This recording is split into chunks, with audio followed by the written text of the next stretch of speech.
క్రీస్తునందు సోదరి సహోదరులారా, ప్రభువైన యేసుక్రీస్తు నామములో హృదయపూర్వక వందనాలండి.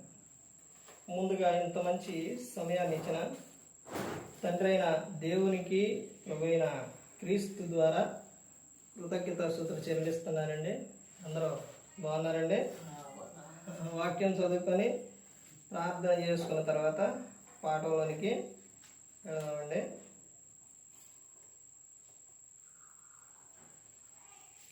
మత్తయి గారు రాసిన సువార్త 10వ అధ్యాయం,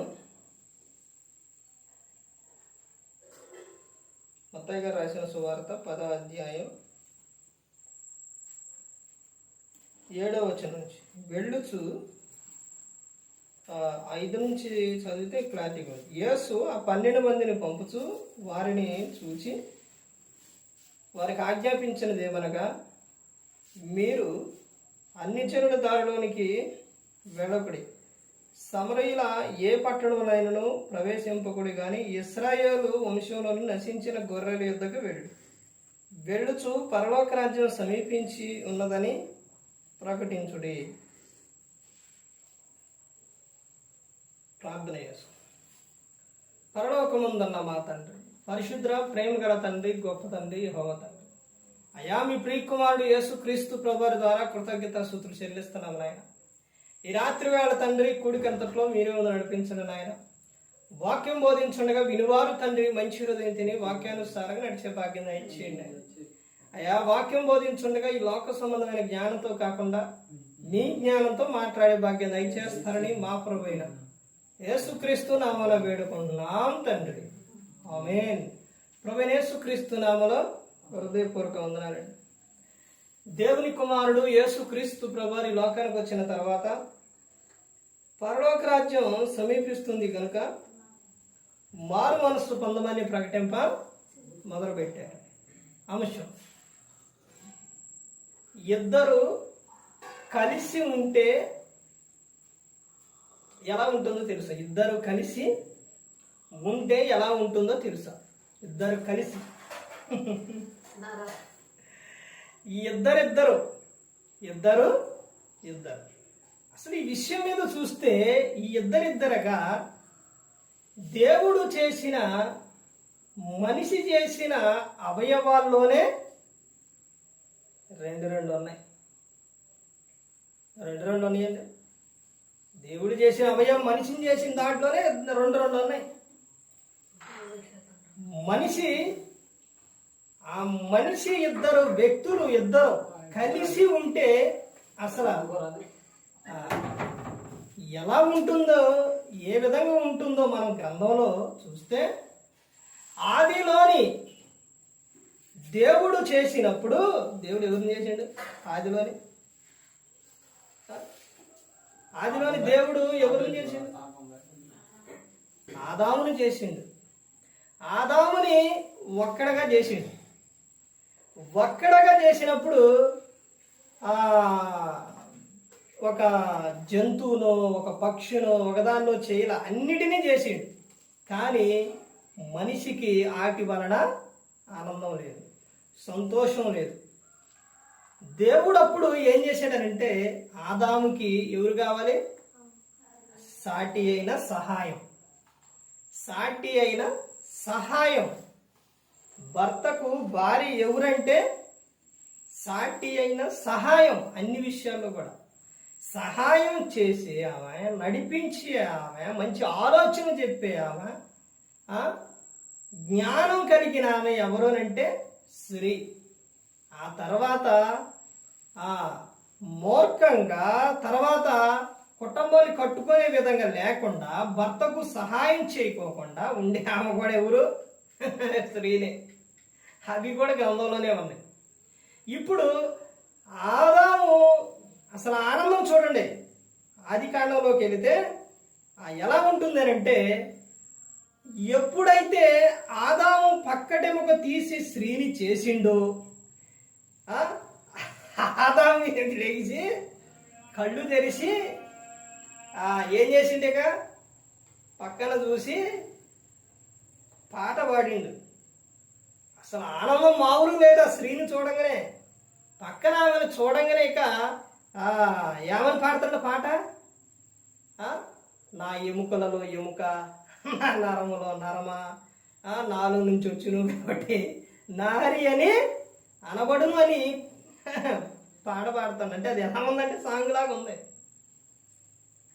మరి ఇన్ని చేసిన, ఎన్ని సృష్టిలో అన్నీ చేసిండు కదా దేవుడు. వాటి వల్ల ఏమైనా ఆనందం వచ్చిందా ఆదాంకి? రాలేదు. ఎవరి వల్ల ఆనందం వచ్చిందంటే పక్కన స్త్రీని చూడంగానే ఏమొచ్చింది? ఆనందం వచ్చింది, సంతోషం వచ్చింది. ఇద్దరు కలిసి ఉంటే ఆ ఆనందం ఎలా ఉంటుందో మనం ఇప్పుడు పాత నిబంధన కానించి కొత్త నిబంధన వరకు చూద్దాం. ఇద్దరు కలిసి ఉంటే దేవుడు ఎందుకు ఇద్దరిని, పురుషుడును స్త్రీని ఎందుకు వీళ్ళిద్దరిని జతపరిచారు? వీరిద్దరిని ఒకరిగా ఉంచుకోకుండా ఇద్దరుగా ఎందుకు దేవుడు జతపరిచిండు? ఇప్పుడు ఇవన్నీ ప్రతి ఒక్కటే కనిపెట్టింది ఎక్కడి నుంచో తెలుసండి. ఈ భూమి మీద మనిషికి చేస్తున్నాయి, మనుషులు చేస్తున్నాయి, మనిషి సృష్టిస్తున్నాయి. ఇవన్నీ కూడా ఎక్కడి నుంచి వచ్చినాయి తెలుసండి? బైబిల్లో నుంచి వచ్చినాయే. ప్రతి ఒక్కటి కూడా ఎవరైనా సరే, మహానుభావుడైనా లేకపోతే ఎవరైనా ఏది కనిపెట్టినా అది బైబిల్ చదివితేనే వాళ్ళకే తెలుస్తుంది. ఎలాగనంటే ఇప్పుడు ఒక విషయం ఏంటనంటే, ఆదాము పక్కటెముకల నుంచి ఎముక తీసేటప్పుడు ఆదాముని నుంచోబెట్టి లేకపోతే మాట్లాడుతూ ఆదాము చర్మాన్ని కోసి పక్కన కోసి చేయి పెట్టి తీసి చేసిండా? చేయలా. ఎలా చేసిండో తెలుసండి దేవుడు? నిద్రిస్తున్నప్పుడు. అంటే ఆదాము నిద్రిస్తున్నప్పుడు ఆ ఎముక తీసి చేసిండు. దీన్నే ఒక వ్యక్తి శాస్త్రవేత్త ఏం చేశారంటే, చదివేటప్పుడు ఆపరేషన్, మనిషికి ఆపరేషన్ చేసేటప్పుడు ఆ రోజున ఎలా చేసేవాడు అంటే, మామూలుగా ఏదైనా చేయాలంటే మామూలు చేస్తే తట్టుకోలేని బాధ, విపరీతమైన బాధ, ఆ విధంగా వచ్చినప్పుడు మనిషిని ఎలా కాదు, ఈ నొప్పి తగ్గించడానికి ఏం చేయాలనంటే, ఈ మనిషిని ఏం చేయాలన్నప్పుడు గ్రంథం చదివినప్పుడు అప్పుడు అర్థమవుతుంది. ఆ మనిషిని దేనిలో పంపించాలి? నిద్రలోకి పంపించాలి. అంటే ఆ వ్యక్తికి ఏమి ఇవ్వాలంటే మత్తు ఇవ్వాలి. అక్కడి నుంచి కనిపెట్టారు. అప్పుడు మత్తు అనేది అప్పుడు వచ్చింది. ఆ మత్తు అనేది మనిషికి ఎక్కించినప్పుడు అక్కడ అవయవం తీసేటప్పుడు ఏముండదో? నొప్పి ఉండదు. ఇప్పుడు అలా తీసిన ఆయన, ఇది కూడా డాక్టర్లు అక్కడి నుంచి కనిపెట్టిందే. ఇప్పుడు తీసిన ఆయన ఈ ఎముక తీసిన చాట మళ్ళీ ఏం చేసిండు దేవుడు? మాంసంతో పూర్తి చేసిండు. దాన్ని పూర్తి చేసిండు. తర్వాత ఏమైపోయింది? ఆ చర్మం కలుసుకుపోయింది. అలాగే మనిషికి చూడండి, ఇది అక్కడి నుంచి కనిపెట్టిందే. మనిషిని ఏదన్నా ఒక అవయవం పాడైతే దాన్ని తీసి మరలా కుట్టిని వేసినప్పుడు అది ఏమైపోతుంది? కలిసిపోతుంది. దాన్ని ప్రతి ఒక్కటి కూడా ఎక్కడ నుంచి తీసుకున్నారని అంటే బైబిల్ గ్రంథంలో నుంచే తీసుకున్నారు. ప్రతి ఒక్కటి కూడా ఎవరు ఏది కనిపెట్టినా బైబిల్ గ్రంథాల నుంచి వచ్చింది. ఎవరు పెద్దలు ఏ మాట చెప్పినా ఇందులో నుంచి చెప్పినాయి. ప్రతి ఒక్కటి కూడా ఇద్దరిద్దరినిగా దేవుడు చేసినప్పుడు, ఇద్దరు కలిసి ఉన్నప్పుడు వారి ఉండే ఆనందం మామూలుగా ఉండదు, ఆ సంతోషం మామూలుగా ఉండదు. ఇద్దరు కలిసి ఉంటే, వాళ్ళిద్దరూ కలిసి ఉన్నప్పుడు అబ్బా ఎంత సంతోషంగా ఉందో తెలుసండి. అందులోని ఇద్దరి మధ్య ఎవరుండాలి అంటే దేవుడు ఉండాలి, దెయ్యం ఉండకూడదు. ఇద్దరి మధ్యలో దేవుడు వచ్చినప్పుడు, తండ్రి అయిన దేవుడు వచ్చినప్పుడు వాళ్ళు ఎలా ఉండేవాళ్ళు తెలుసండి? ఆనందంగా, సంతోషంగా, హ్యాపీగా ఉండేవారు. ఎప్పుడైతే మూడో వ్యక్తి మాట విని, ఎప్పుడైతే అవ్వమ్మ ఆజ్ఞ అతిక్రమించింది, తర్వాత ఆదాము మోసపడలేదు కానీ అవ్వమ్మ ఏమైంది? మోసపోయింది. ఆ తర్వాత ఏమొచ్చి ఆ పండు ఆయనకి ఇవ్వటం, తర్వాత వీడు ఆజ్ఞ అతిక్రమించడం, తర్వాత వాడు బయటికి రావటం, ఇదంతా కూడా తెలిసింది. ఆ తర్వాత ఇద్దరు వ్యక్తులు దేవుడు ఇద్దరినిగా చేసినప్పుడు వారిద్దరి మధ్య ఏముండాలి అంటే ప్రేమ ఉండాలి. ఇద్దరి మధ్య ఏముండాలండి? ప్రేమ ఉండాలి. ఆ ప్రేమ లేనప్పుడు అది ఎలాంటి విషయం దారితీస్తుందంటే మనిషిని పతనం చేసేంతవరకు వెళుతుంది. అదే ప్రేమ ఉంటే ఏముంటుందనంటే ఎలాంటి ఆశీర్వాదం ఉంటుందో అది కూడా బైబిల్ గ్రంథంలో ఉంది. ఇప్పుడు ఇద్దరు వ్యక్తులని, ఎవరు? కయ్యోను, హేబేలు. ఎవరు వీళ్ళిద్దరు? ఆదాము పిల్లలు, అన్న తమ్ముడు. అన్నదమ్ముడు అయినప్పుడు మరి వీళ్ళిద్దరి మధ్య ఏముండాలి? ప్రేమ ఉండాలి. ఇప్పుడు హేబేలు చిన్న ఆయన, కయ్యోను పెద్ద ఆయన. హేబేలు అర్పిస్తున్న అర్పణ దేవునికి అంగీకారంగా ఉంది, కయ్యోను అర్పించిన అర్పణ అంగీకారంగా లేదు. ఇప్పుడు కయ్యోను వచ్చి హేబేలు అడగొచ్చుగా, అరే తమ్ముడు నువ్వు ఎలా ఇస్తే దేవుడు అంగీకరిస్తాను, ఒకసారి చెప్పు నాయన అని అడగొచ్చుగా. అడగలేదు. హత్య అనేది ఒక్క రోజుతో, ఒక గంటతో, ఒక క్షణంలో జరిగేది కాదు.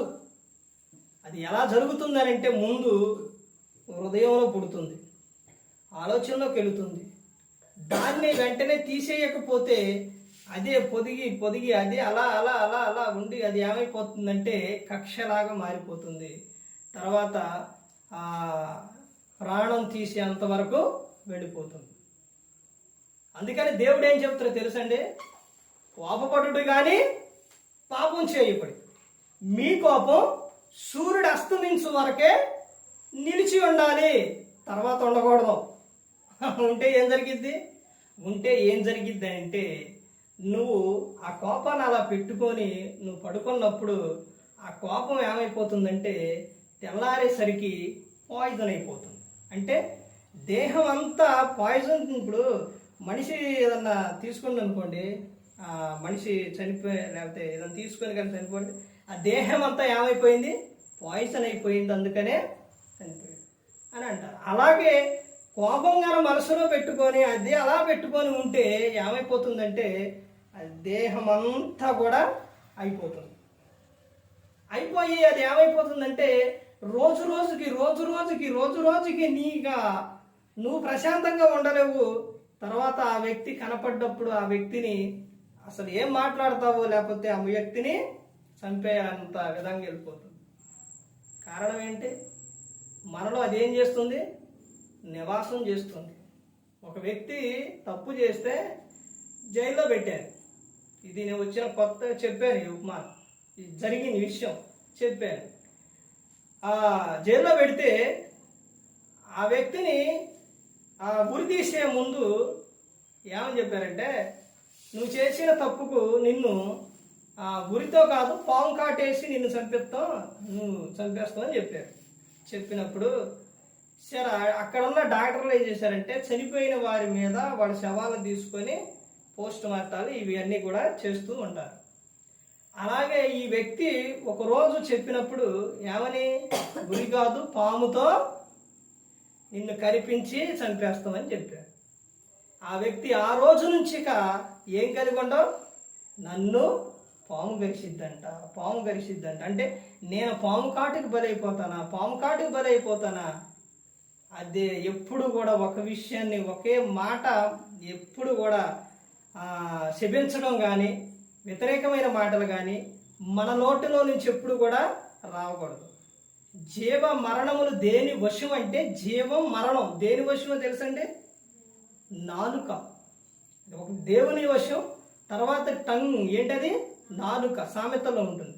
ఒక్కసారి నువ్వు గన నాలుకతో నుంచి ఏదన్నా వదిలేవో అది ఎలా ఉంటుందో తెలుసండి? చాలా ప్రమాదకరంగా ఉంటుంది. ఆ వ్యక్తి ఇక ఆ మాటకి అదే ఆలోచన కూడా చాలా ప్రమాదకరమైనది. ఆలోచనలో కూడా ఎవరుండాలో తెలుసండి? దేవుడు ఉండాలి. దేవునిలోకి వచ్చి దేవుని ఆలోచనలతోని దేవునిలో నువ్వు ఉన్నప్పుడు ఎలా ఉంటుందో తెలుసండి? అద్భుతంగా ఉంటుంది. నువ్వు ఎంతైనా చెయ్యి, ఏ పనన్నా చెయ్యి, ఏది చేసినా నీకు అదొక ఆనందం దేవుల్లో ఉన్నప్పుడు. మా గురించి అక్కడ ఇంటికాడైతే అందరికీ తెలుసు కానండి, ఇక్కడంటే కొంచెం దూరం కాబట్టి అసలు కొన్ని సంవత్సరాల క్రితం అయితే ఆ పరిస్థితి ఎలా ఉండేదంటే, దేవునిలోనికి రాకముందు ఎంత హ్యాపీగా అయితే తిరిగేవాడినో అన్ని బాధలు పడేవాడిని. ఎందుకంటే ఎంత ఆనందంగా అయితే నా ఇష్టానుసారంగా తిరిగేవాడినో పగలంతా తిరిగేవాడిని, నైట్ వచ్చేసరికి మనశ్శాంతి ఉండేది కాదు. ఎలాగో తెలుసండి, తినే విషయాల్లో మనశ్శాంతి ఉండేది కాదు. బయట తిని వచ్చినా లేకపోతే ఇంటికాడ తిన్నా, మధ్యలో పడుకున్న తర్వాత మధ్యరాత్రి కాడికి వచ్చేసరికి కడుపులో నొప్పి వచ్చేసేది, గ్యాస్ పెట్టేది. ఆ టైంలోనే హాస్పిటల్కి, అప్పుడే హాస్పిటల్ తీసుకెళ్తే వాళ్ళు ఇంజక్షన్ చేసి ఇక మళ్ళీ ఒక రోజు మొత్తం ఏం తినకూడదు, అంటే కూరలు గట్ట ఏమి కారం దారి తినకూడదు. మరణాలు అయిపోయిన తర్వాత మరణ మామూలుగా ఏ ఫుడ్ తీసుకుని ఏది తీసుకున్నా అస్సలు అరిగేది కాదు. నా పరిస్థితి ఇక ఇక కరవటమే. అలా ఇక హాస్పిటల్కి వెళ్తే ఇక ఆపరేషన్ చేయాలని చెప్పేశాను.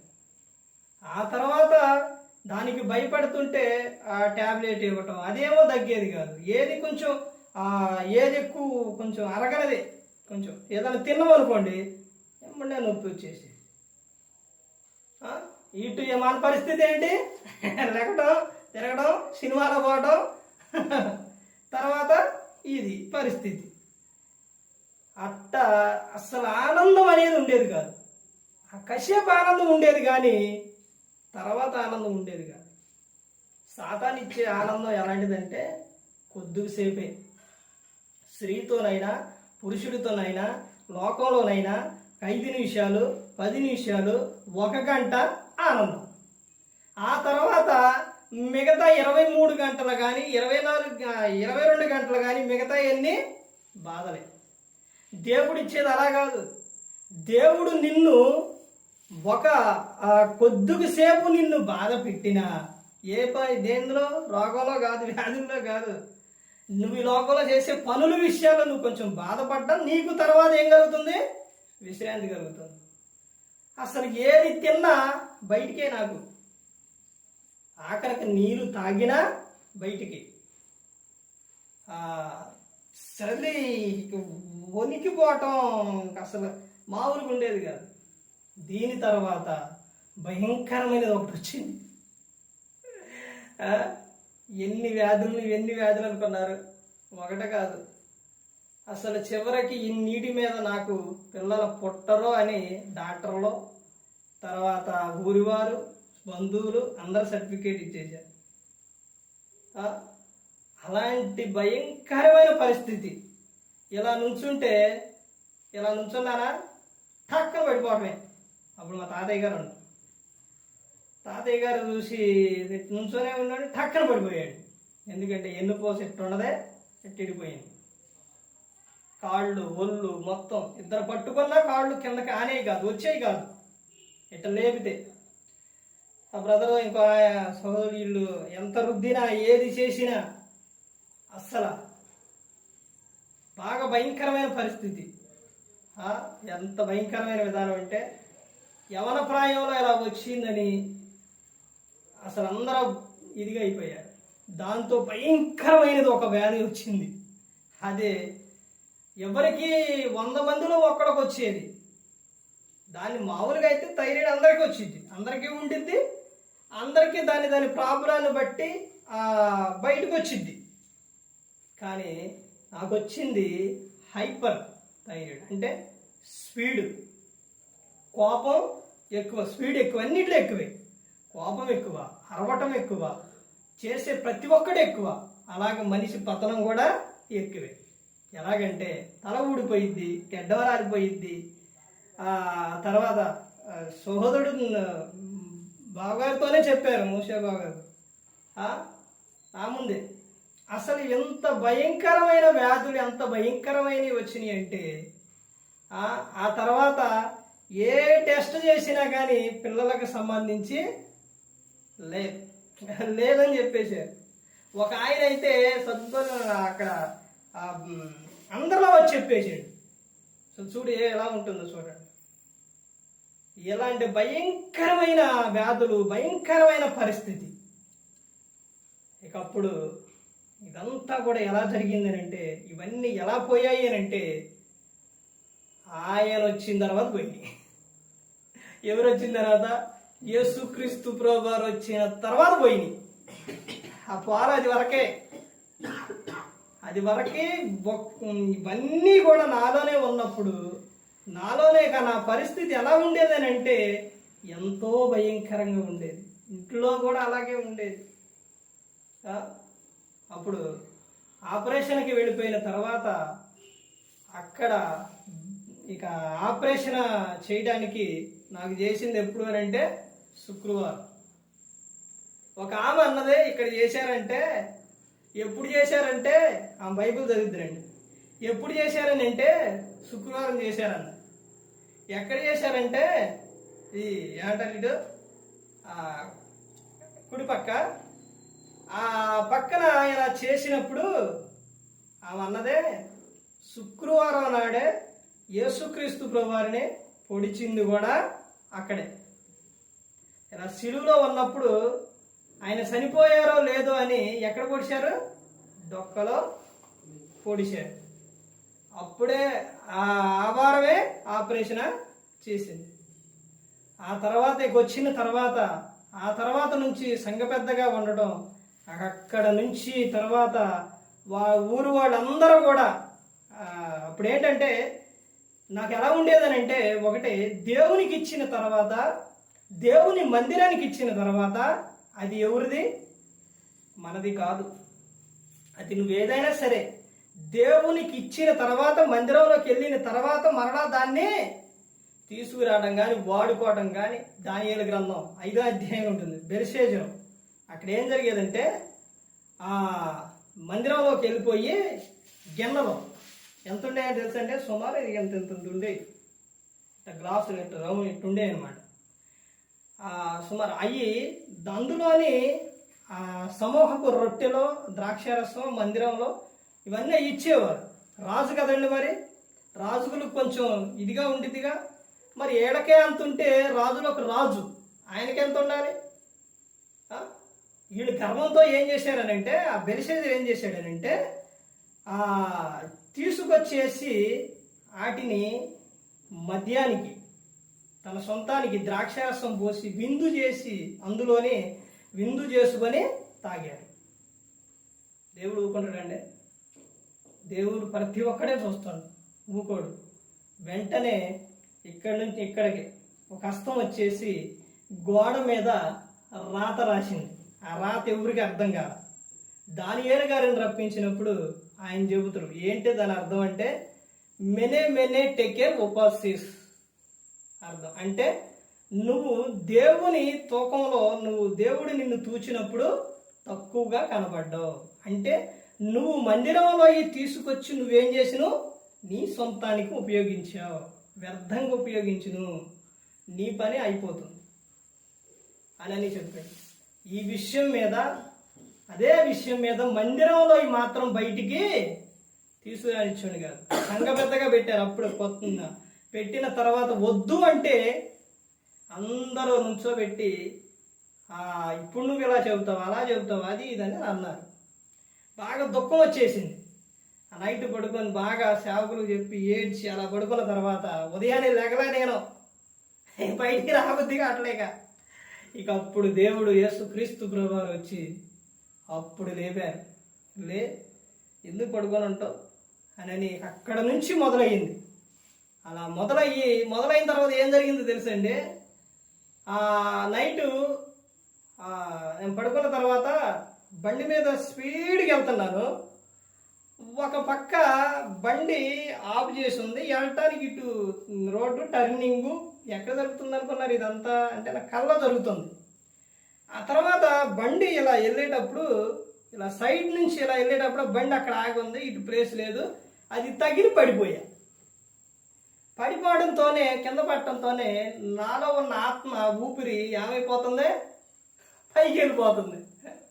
పైకి వెళ్ళిపోయి ఈ అక్కడ పోయిన తర్వాత యేసుక్రీస్తు ప్రభువారు అంటే మనకి యేసుక్రీస్తు ప్రభువారు ఎలా ఉంటారు అన్నదే తెలీదు.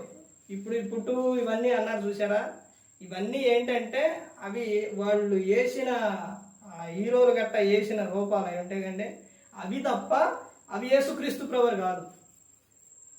యేసుక్రీస్తు ప్రభువారు ఎలా ఉంటారు అన్నదే ఆ రోజున ఇశ్రాయేలు ప్రజలకు తప్ప అక్కడున్న వారికి తప్ప ఇప్పుడు ఎవరికీ తెలియదు ఎలా ఉంటారన్నది. ఆయన ఇప్పుడు ఎలా ఉన్నారంటే ఆత్మస్వరూపిగా ఉన్నారు. యేసుక్రీస్తు ప్రభువారు ఎలా ఉంటారని ఎవ్వరికీ తెలియదు.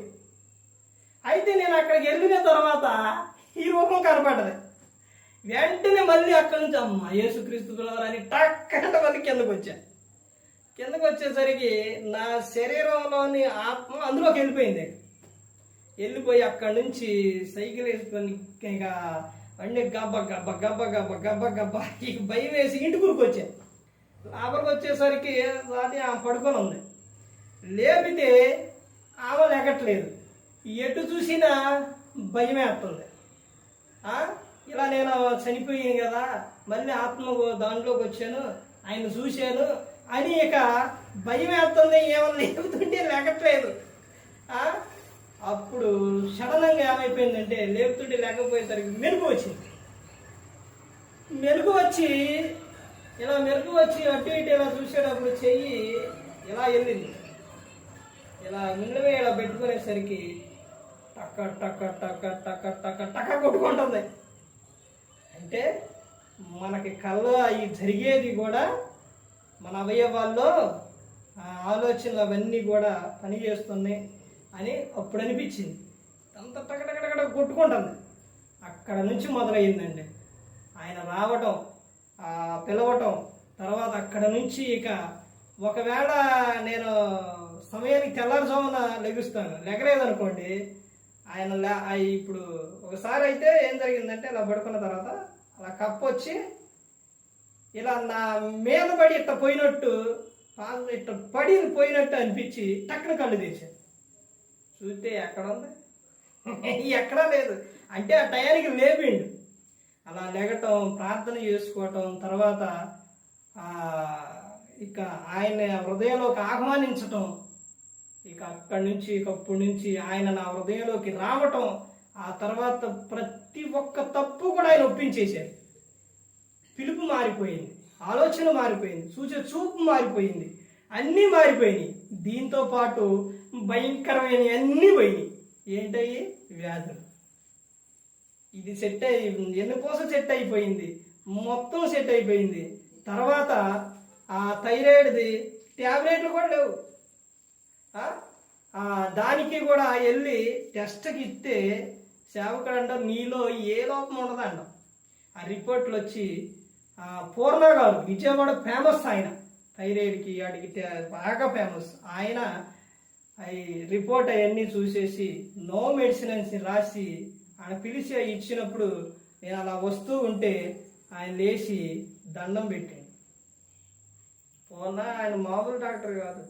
దండం పెడితే ఇది ఎలా జరిగింది సాధ్యం, ఎలా ఇది అని అన్నప్పుడు అప్పుడు దేవుడు అండి అని చెప్పి వచ్చాను.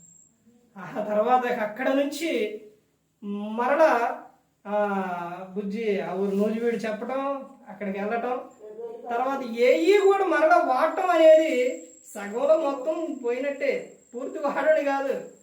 ఆ తర్వాత ఇక ఏమకే నెల రాకుండా ఉంటాం, 2 నెలలు 3 నెలలు రావటం వల్ల చూడలేదు. ఇక ఆ తర్వాత 4వ నెలల వచ్చేటప్పుడు చూస్తే ప్రెగ్నెంట్. వచ్చారండి. నాలో ఉన్న ఈ వ్యాధులు, రోగాలు మొత్తం పోయినాయి. తర్వాత దేవుడు అందరూ కూడా ఎవరు అన్నప్పుడు ఒకటే అలా హాస్పిటల్లో చెప్పినప్పుడు వచ్చేసి కన్నీటితో ప్రభా నాకు పుట్టరాని ప్రభు అని ఏడ్చేశారు. ఏడ్స్తే ఆయన బాధపడితే అసలు చూసి ఆయన కాదు దేవుడు. అప్పుడు దేవుడు ఏం చేశారు? గర్భఫలాన్ని ఇచ్చారు. అలా ఎన్నో అవసరాలు ప్రతి ఒక్కటి కూడా ఎన్నెన్నో దేవుడు చేశారు. ఇదంతా దేని గురించి చెప్పింది తెలుసండి? ఇద్దరు కలిసి ఉంటే, ఎవరో పురుషుడు ఒంటరిగా ఉన్నప్పుడు ఈ దేవుడు అన్న అద్భుతం జరిగింది.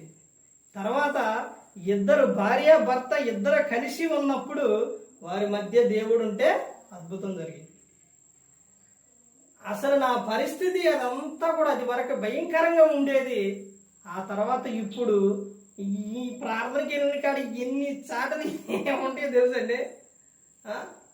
ఒకరు ఎన్ని తాగే కానీ తినేవి కానీ ఎలా చూస్తారో తెలుసండి. ఇక్కడి నుంచి ఇంకొక చాటకి వెళ్తే అక్కడ వాళ్ళు ఇస్తారు, పెడతారు.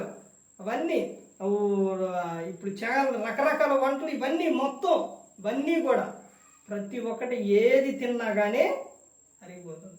ఆ రోజు నీళ్ళు తాగినా ఉండేవి కాదు. ఈ రోజున చూశారండి ఎందుకలా పెడతారు, ఎన్ని పెడతారనంటే ఎందుకనంటే సేవకుడు మా గృహంలో కాలు పెట్టి మేము ఇచ్చింది తింటే అది మాకు ఏంటనంటే మాకు దేవుడు మమ్మల్ని ఆశీర్వదిస్తారు, మాకు దీవెన వస్తుంది అని వాళ్ళు అనుకుంటారు. షునేమీరాలు పాత నిబంధనలు ఏం చేసింది తెలుసండి. షునేమీరాలు భర్తతో చెప్పింది కదా, ఆ భర్త ఏమో కొంచెం వృద్ధాప్యంలో యవన ప్రాయంలో ఉండిద్ది.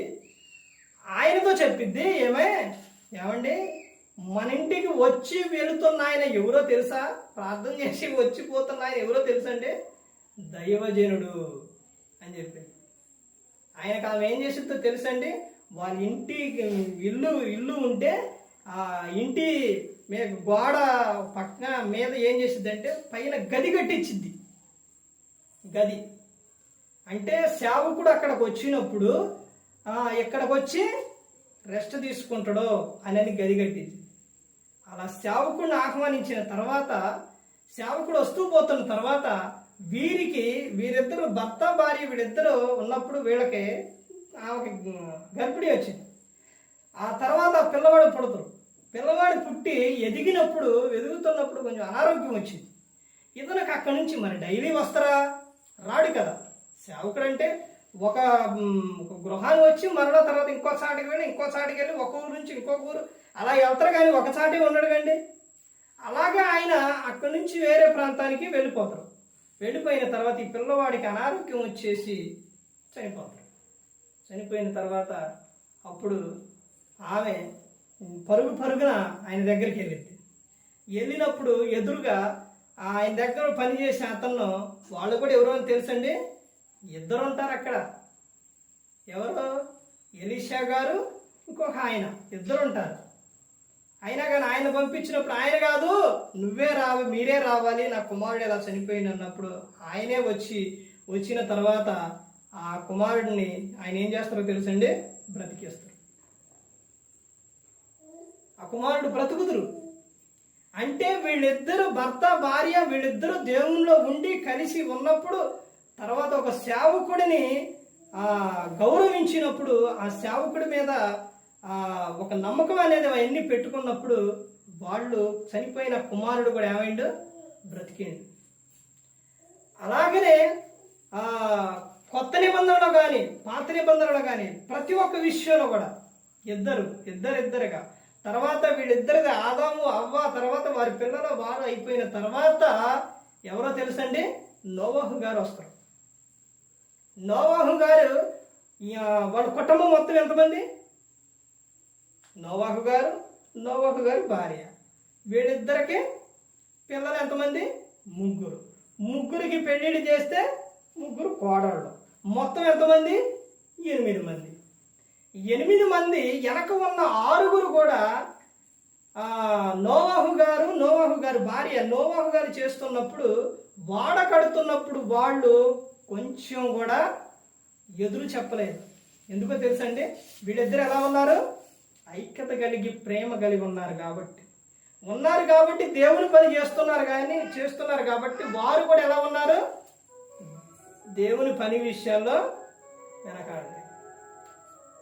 ఆ తర్వాత అబ్రహాం గారు వెళుతూ ఉంటే వెనకమాల శారమ్మ ఆమె వెంటనే వెళ్ళేది. ఆయన ఎక్కడికి వెళితే అక్కడికే ఆమె వెళ్ళేది. వీళ్ళిద్దరు ఏమంటే ఎవరున్నారు, దేవుడు ఉన్నారు. ఆమెను ఎంత కాపాడారంటే చాలా కాపాడారు. అలాగే ప్రతి ఒక్క విషయంలో కూడా తర్వాత కొత్త నిబంధనకు వచ్చేసరికి ఇద్దరిద్దరు కలిసి ఉంటేనంటే యేసుక్రీస్తు ప్రభువారు ఇద్దరు విషయానికి వచ్చేసరికి శిష్యులను ఎంతమందిని పంపించిండో తెలుసండి? ఇద్దరిద్దరుగా పంపించింది. ఇప్పుడు నేను ఒక విషయం గమనించండి, అసలు ఇద్దరు ఉండాలి. ఎక్కడికైనా కానీ వెళ్ళేటప్పుడు సువార్త పనికైనా దేనికైనా ఎక్కువగా ఇద్దరు ఉండాలి కంపల్సరీగా. ఎందుకనంటే నేను ఎన్నో సార్లకు వెళ్తున్నాను. ఇప్పుడు ఇక పాడేటప్పుడు నిద్ర వచ్చినా అనంత వచ్చినా ఏదొచ్చినా అలిసిపోయి వెంటనే పక్కన ఇంకొకళ్ళు ఉంటే వాళ్ళు అందుకుంటారు. బండి మీద వెళ్ళేటప్పుడైనా లేకపోతే ప్రయాణం వెళ్ళేటప్పుడైనా ఎక్కడికైనా కానీ బైబిల్ గ్రంథం చెబుతుందంటే ఒకళ్ళు పడిపోయినప్పుడు పక్కన ఇంకొకళ్ళు ఉంటే ఒకళ్ళు ఏం చేస్తారు? నిలబెడతారు. ఇప్పుడు చప్పట కొట్టాలంటే 2 చేతులు ఉండాలి. ఒక ప్రసంగి గ్రంథంలోకి వచ్చేసరికి వేడి పురుషుని స్త్రీ అని వేడి కలగాలి అని అంటే ప్రసంగి గ్రంథంలో ఉంటుంది. ఇద్దరు కలిసి ఉండాలి అని చెబుతారు. ఇలా ఇద్దరిద్దరుగా ఉంటారు. ఇప్పుడు మరియమ్మ గారి జీవితానికి వచ్చేసరికి మరియమ్మ గారు గర్భం ధరించినప్పుడు యోసేపు గారు ఆమెను విడిచిపెడితే, మత్తయి సువార్త 1వ అధ్యాయంలో ఉండేది, మొన్న అని చెప్పాను. ఆమెను ఈయన ఎమ్మట లేకుండా విడిచిపెడితే పరిస్థితి ఎలా ఉంటుందో తెలుసండి? ఆమెను రాడు రువి చంపేస్తారు, కొట్టేస్తారు. ఎందుకో తెలుసండి? అంటే నీ భర్త ద్వారా కాకుండా నీ గర్భం ఇట్ట దేవుడు పరిశుద్ధాత్మ ద్వారా ఆ గర్భం వచ్చింది, ఇట్ట దేవుడు ఇట్ట పంపించింది, ఇవన్నీ చెప్పినా కానీ ఇన్నే ప్రజలు కాదు. భర్త ఉండాలి, భర్త లేకపోతే విలువ లేదు. భర్త ఎవరంటే స్త్రీకి శిరస్సు. స్త్రీకి శిరస్సు ఎవరంటే భర్త. ఆ తర్వాత భర్తకు శిరస్సు ఎవరు అంటే క్రీస్తు. క్రీస్తుకు శిరస్సు ఎవరంటే తండ్రి అయిన దేవుడు. ఇప్పుడు మరియమ్మ గారిని పుట్టింటికాడ వదిలిపెట్టారనుకోండి, వాళ్ళు అసలు ఎందుకు ఇలా జరిగింది, ఎందుకు వదిలిపెట్టిండి అనే సందేహాలు వస్తాయి. గర్భం ధరించిందంటే ఆయన ద్వారా రాలేదు నీకు, ఎంత పని చేసినవని ఇది అక్కడ తెలిసి ఇక్కడ తెలిసి బయట తెలిస్తే అమ్మ మరియమ్మ ఏం చేసింది, తప్పు చేసిందంట అనేది తీసుకొచ్చి రాళ్ళు రువే చంపేశాడు. అసలు అదంతా జరగక మునిపే ఎప్పుడైతే ఆలోచన వచ్చిందో, ఆమెని రహస్యంగా విడనాడాలి, విడిచిపెట్టాలని ఎప్పుడైతే వచ్చిందో, దూత రావటం స్వప్నంలో అంటే నిద్రలో ఏం చెప్పింది? యోసేపు నువ్వు భయపడొద్దు, మరియ గర్భం ధరించింది, పరిశుద్ధాత్మ ధరించింది, కానీ ఆమె ఏ తప్పు చేయలేదు అని చెప్పి. అప్పుడు ఆయన నిద్ర మేల్కొని మరియమ్మ గారిని ఏం చేస్తారో దగ్గర తీసుకుని, అంటే ఆ యేసుక్రీస్తు ప్రభువు పుట్టే వరకు కూడా ఆమెనే విడిచిపెట్టలేదు. ఇప్పుడు భర్త ఎమ్మటుండ కాబట్టి ఆమెని ఏదైనా అంటానికి ఆస్కారం ఉందా? ఎవరైనా కానీ లేదు. అర్థమైందండి? అదే కానీ ఒంటరిగా ఉంటే చాలా ప్రమాదం జరిగేది. అందుకని ఇద్దరిద్దరు కలిసి ఉంటే చాలా అద్భుతంగా ఉంటుందండి. ప్రతి ఒక్క విషయంలో కూడా భార్య ఎవరనంటే భర్తకు సాటైన సహాయం ఎక్కడ ఉంటుంది? సామెతలో 31వ అధ్యాయం 10వ వచనం నుంచి చూస్తే అవన్నీ కూడా అక్కడ ఆలోచనలే కనపడతాయి అన్నమాట. అందుకని ప్రతి ఒక్కరు కూడా తెలుసుకోవాల్సిన విషయం ఏంటనంటే, ఇద్దరుగా కలిసి ఉన్నప్పుడు అక్కడ దేవుడు వారి మధ్య ఉన్నప్పుడు అక్కడ ఏం జరుగుతుందో తెలుసండి? అక్కడ అద్భుతం అనేది జరుగుతుంది. ఆ తర్వాత ఆ జీవితంలో జరిగిన విషయాలు కూడా చాలా అద్భుతకరమైన విషయాలు. ఎందుకనంటే మనం క్రీస్తుని సొంత రక్షకుని అంగీకరించినప్పుడు, క్రీస్తు మనలో ఉన్నప్పుడు మనకేముంటుందో తెలుసండి? ఆనందం, సంతోషం అనేది ఉంటుంది. నువ్వెంత అలిసిపోయినా, ఏది చేసినా, ఏదైనా కానీ క్రీస్తు మనలో ఉన్నప్పుడు ఆనందమే వేరండి, ఆ సంతోషమే వేరండి. అందుకని ఇద్దరిద్దరుగా కలిసి ఉన్నప్పుడు కుటుంబంలో అది ఎలా ఉంటుందనంటే ఆనందంగా, సంతోషంగా ఉంటుంది. సేవలో కూడా అంతేనండి.